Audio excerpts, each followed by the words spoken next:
عقل انسانی کہتی ہے کہ اگر تم مال راہ خدا میں دو گے تو کم ہو جائے گا، لیکن اللہ تعالیٰ غنا کا وعدہ دیتا ہے کہ تم میرے راستے میں دو گے تو میں اور بڑھا دوں گا۔ تو جن کو اس کے وعدے پہ یقین ہے تو وہ راہ خدا میں لٹاتے رہتے ہیں اور لٹانے سے کبھی کم نہیں ہوا۔ میں مثال دیا کرتا ہوں کہ پرانے دور میں پانی نکالنے کے لیے کنویں ہوا کرتے تھے، بعد میں مختلف ذرائع پانی کو نکالنے کے لیے آ گئے، ہینڈ پمپ آ گئے، ٹیوب ویل آ گئے۔ اب وہ جو پرانے کنویں تھے ان کو کسی نے بند نہیں کیا، لیکن آج اگر کہیں جا کے کوئی کنواں پرانا موجود ہو کسی بستی میں، آپ جا کے دیکھ لیں، ایک تو ان کا پانی بہت گہرا ہے، دوسرا اگر نکالو گے تو متعفن اور بدبودار ہے۔ اس کو کسی نے بند نہیں کیا تو وہ خود بخود پانی رک کیوں گیا اور خود وہ متعفن اور بدبودار کیوں ہو گیا؟ تو جب کنواں اپنا فیض باہر دیتا تھا نیچے سے سوتے پھوٹتے تھے، جتنا باہر دیتا تھا اللہ روز اسے عطا کرتا تھا، اور جب اس نے باہر دینا چھوڑ دیا تو اس کو جو ملتا تھا وہ بھی بند ہو گیا، اس کے سوتے خشک ہو گئے، اب نہ اس میں تازگی رہی، نہ ٹھنڈک رہی، نہ برودت رہی، اور نہ اس کے اندر وہ پاکی رہی۔ تو اگر راہ خدا کے اندر دیتے رہو گے اللہ تمہیں عطا کرتا رہے گا، اور اگر ہاتھ روک لو گے تو پھر وہ جو مال رکا ہوا ہے، جس طرح کنویں کا رکا ہوا پانی متعفن اور بدبودار ہو جاتا ہے تو یہ مال وبال بن جاتا ہے، اور قیامت کے دن مختلف صورتوں کے اندر ظاہر ہوگا۔ سانپ کی صورت کے اندر بندے کو ڈسے گا اور کہے گا آنا کنزوں کا آنا مالوں کا، میں تیرا خزانہ ہوں، میں تیرا مال ہوں، جس کو تو سنبھال سنبھال کے رکھا کرتا تھا۔ تو کتنے خوش نصیب وہ ہیں جو اپنے مال کو راہ خدا میں غریبوں پر، مسکینوں پر، بیواؤں اور یتیموں پر، دکھیوں اور بیماروں پر، مساجد پر، مدارس دینیہ پر، رفاع عامہ کے کاموں پر، اپنے دکھی بہن بھائیوں کی مدد کے لیے اپنے مال کو خرچ کرتا ہے۔ اللہ تعالیٰ جل شانہ نے اس کے لیے کتنی برکتیں اور رحمتیں رکھی ہیں، اور جب دیا ہوا ہی اسی کا ہے، اپنا تو کچھ تھا ہی نہیں۔ حضرت ابو دہدا رضی اللہ تعالیٰ عنہ ایک صحابی، جب یہ آیت کریمہ نازل ہوئی کہ من ذا الذی یقرض اللہ قرضا حسنا، کون ہے جو اللہ کو قرض حسنا دے، تو وہ حضور کی خدمت میں حاضر ہوئے۔ عرض کی حضور کیا اللہ نے واقعی ہم سے قرض مانگا ہے؟ فرمایا ہاں اللہ نے ہم سے قرض مانگا ہے۔ تو انہوں نے حضور کا ہاتھ پکڑا اور ایک سمت لے کر چل دیے۔ آگے ایک باغ تھا جس میں کھجوروں کے 600 درخت تھے، وہ حضرت ابو دہدا کی ملک تھا، اور اس کے اندر ہی ان کی رہائش تھی، کل اثاثہ اور سرمایہ ان کا وہی باغ تھا۔ تو پھر پوچھا حضور کیا اللہ نے واقعی ہم سے قرض مانگا ہے؟ حضور نے فرمایا ہاں اللہ نے ہم سے قرض مانگا ہے۔ کہا پھر آپ گواہ بن جائیے سودے کے، یہ باغ میں نے اللہ کو قرضے میں دے دیا،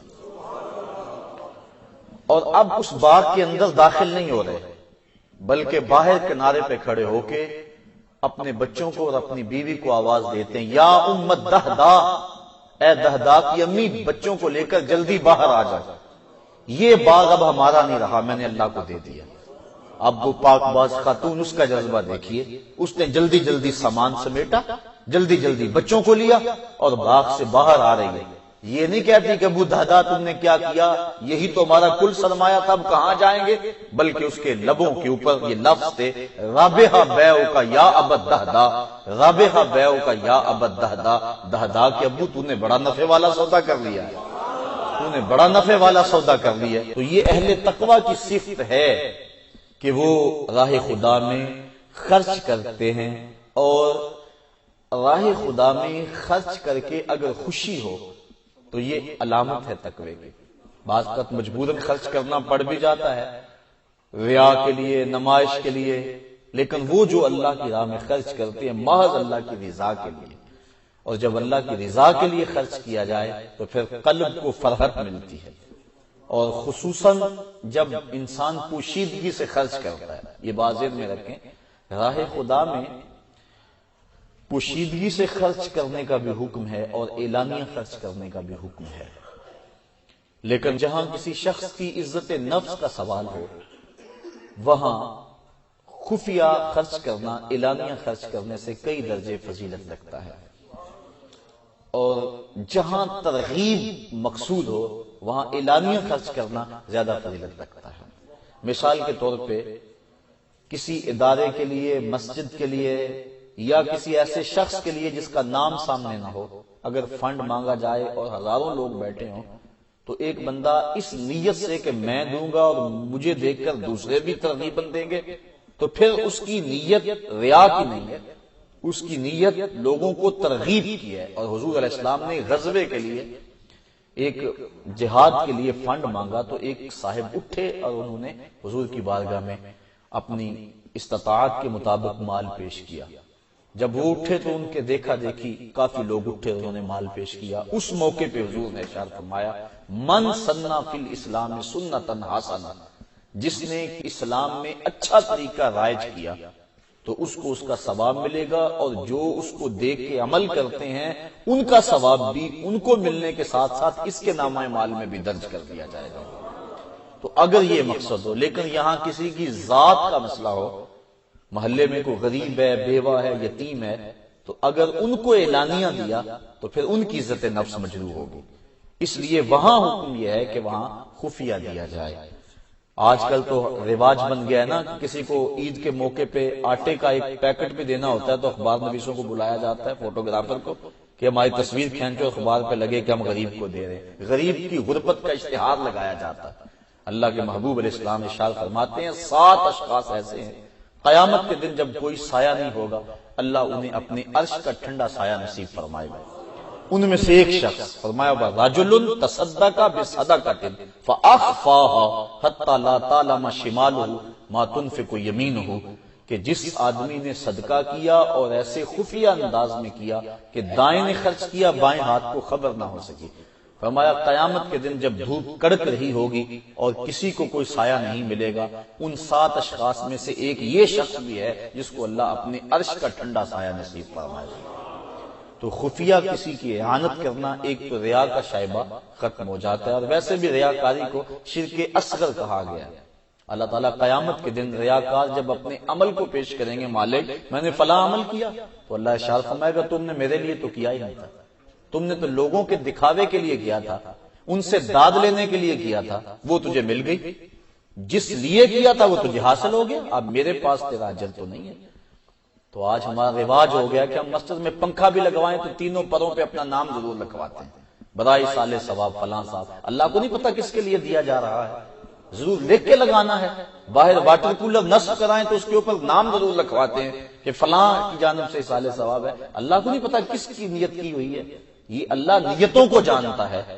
تو اگر ترغیباً کسی کی نیت ہو تو پھر اس پہ اعتراض نہیں ہوگا، لیکن اگر اس لیے کہ لوگ کہیں کہ فلاں نے کیا ہوا ہے تو یہ ریا بن جاتا ہے، اور ریا کو شرک اصغر کہا گیا ہے، اور اس سے بچنے کی تاکید ارشاد فرمائی گئی ہے۔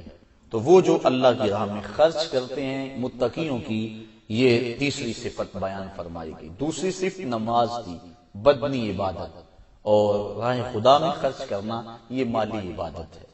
تو وہ بدنی عبادت بھی کرتے ہیں، مالی عبادت بھی کرتے ہیں۔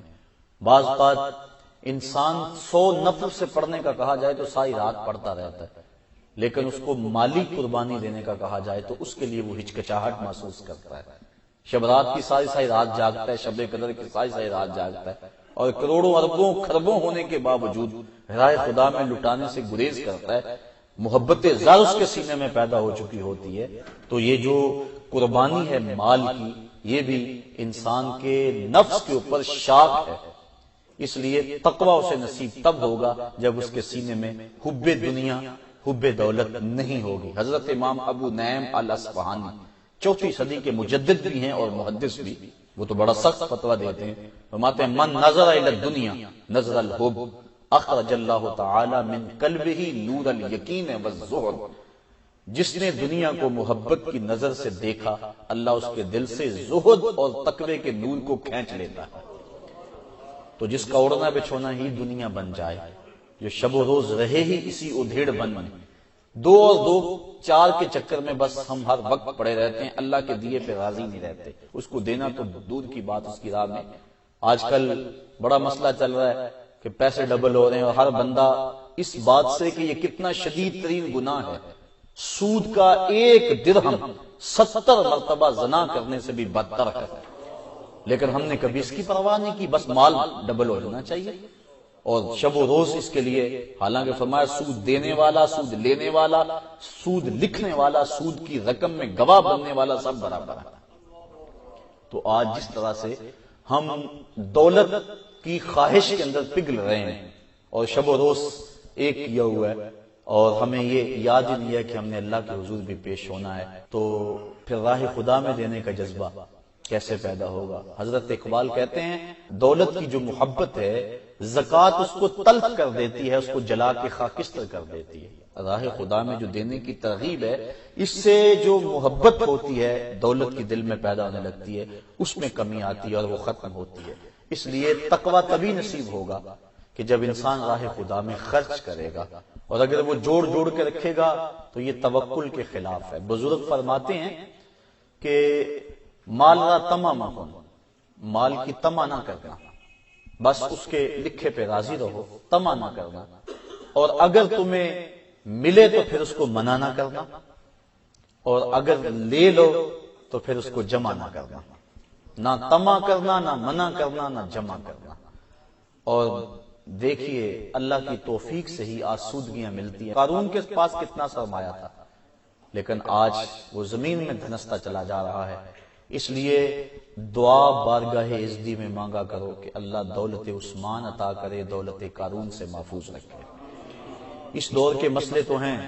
آج تو جس کے پاس پیسہ نہیں معاشرہ اسے عزت کی نظر سے نہیں دیکھتا. یہ جس دور سے ہم گزر رہے ہیں، اگر کسی کی بیٹیاں جوان ہیں گھر میں، خوبصورت ہیں، خوبصیرت ہیں، با کردار ہیں، پڑھی لکھی ہیں، لیکن دولت نہیں ہے، تو اس کا رشتہ قبول